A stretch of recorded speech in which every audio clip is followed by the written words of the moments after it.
Chasse aux étoiles de Milly Fellhorn. Littérature blanche.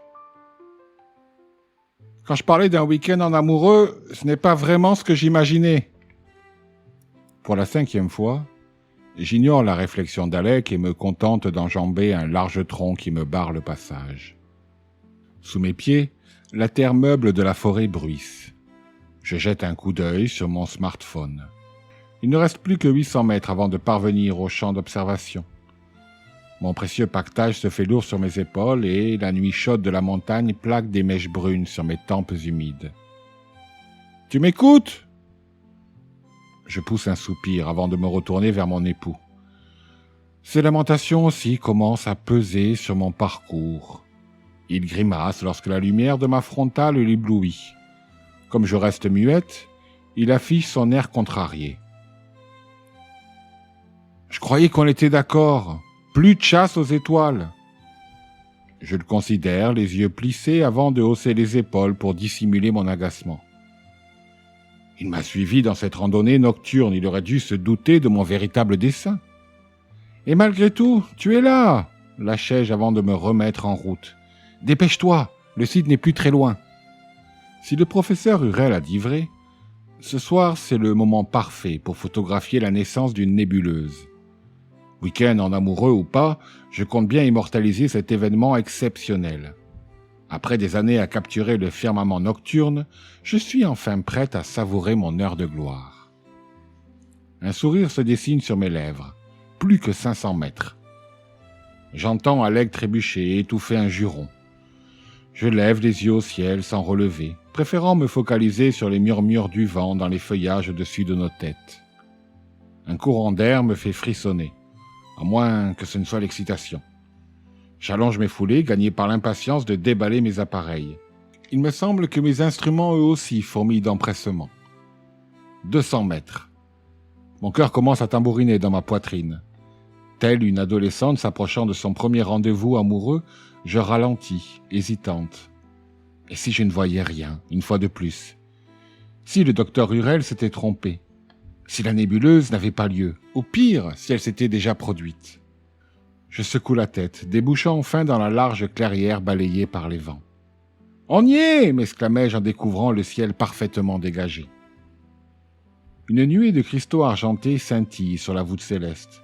J'ai beau avoir contemplé ce spectacle des centaines de fois, je suis toujours aussi subjugué. J'avance encore, courant presque malgré la fatigue qui engourdit mes muscles et m'immobilise au milieu de la plaine. Au loin, je perçois le souffle haché de mon époux qui ne cesse de protester. Je ne l'écoute pas vraiment. Tout à mon enthousiasme, je sors mon appareil photo, mon trépied, mes filtres. Je me concentre sur le montage. Tout doit être ajusté à la perfection. Dans un enchaînement de gestes précis, je déplie, visse, jauge. Mes doigts s'agitent sans que je n'ai besoin de leur en donner l'ordre. Derrière moi, Alec continue de maugréer des paroles qui se dispersent comme fumée au vent. Tic, tic, tic. Ça y est. La monture équatoriale est parfaitement réglée. L'appareil est prêt à suivre la rotation de la Terre pour ne rien rater de mon rendez-vous stellaire. J'allume le réflexe pointé vers le ciel avec inquiétude. Cette vieille machine m'a déjà fait faux bond une fois, et je suis rentré bredouille. Je ne tolérerai pas qu'un tel incident se reproduise. Finalement, le boîtier démarre. Je pousse un profond soupir, accueillant dans la pénombre la petite musique familière. Tout est prêt. J'éteins ma frontale, paré à contempler le cosmos. « Et combien de temps on va attendre comme ça, perdu au milieu de nulle part ?» La réflexion d'Alec me fait reprendre contact avec la réalité comme on se lève un lundi matin avant une semaine de rush.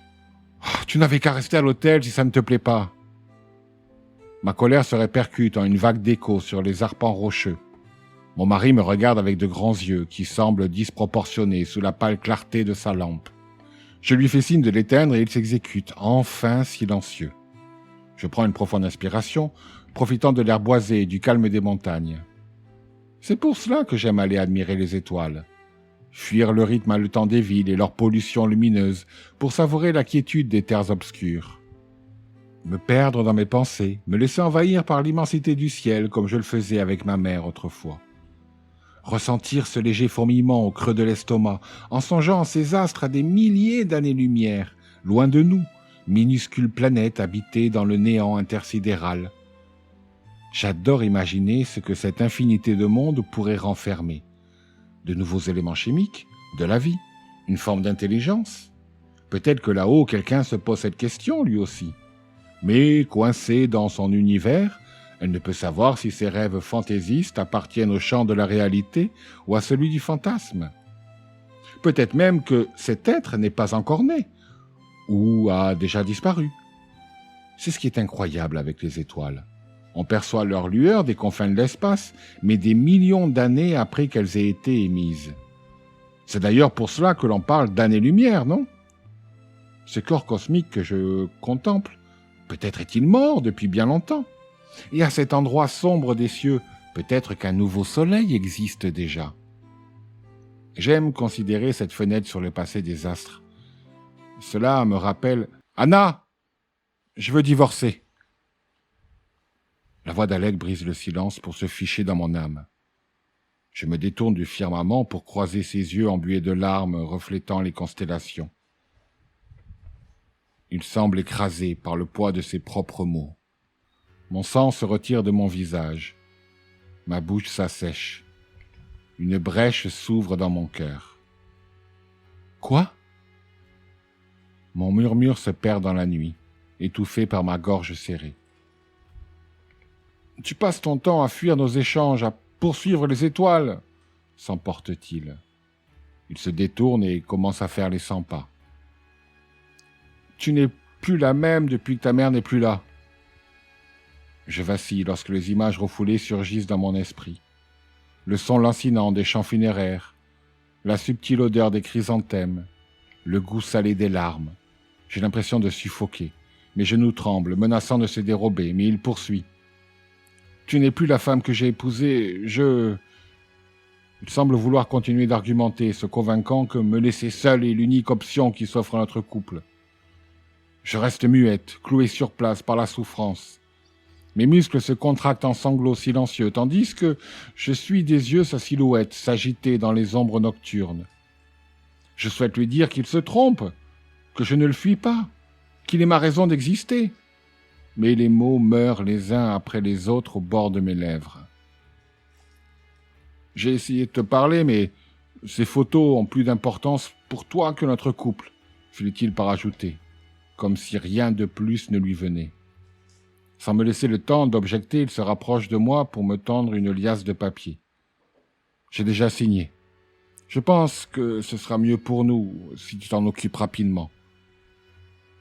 La déchirure qui lacère ma poitrine s'ouvre en un gouffre sans fond. Je sombre dans le chaos, le désespoir, la colère, envers lui, envers moi, envers nous. Je veux hurler, pleurer, me rouler en boule et disparaître. Soudain, une vibration trouble l'air, me réveillant en sursaut. Ma bouche est pâteuse et des sillons d'eau salée ravinent mes joues. Je passe une main tremblante sur mon front perlé de sueur avant de poser les yeux sur Alec.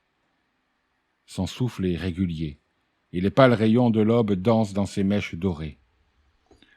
Il semble sommeiller en toute quiétude, ignorant l'épouvante qui a secoué mon esprit. Je souris, laissant le soulagement apaiser les battements effrénés de mon cœur. Je déglutis et attrape mon portable, dont le ronflement sourd m'attirait de mon cauchemar. Sur l'écran blafard apparaît le message du professeur Hurel. Nouvelle nébuleuse probable vers la couronne boréale cette semaine. Un faible frisson me parcourt avant que je ne fronce les sourcils. Le silence s'étire, tandis que les images bien trop nettes de mon rêve se déploient dans mon esprit. Je verrouille mon téléphone.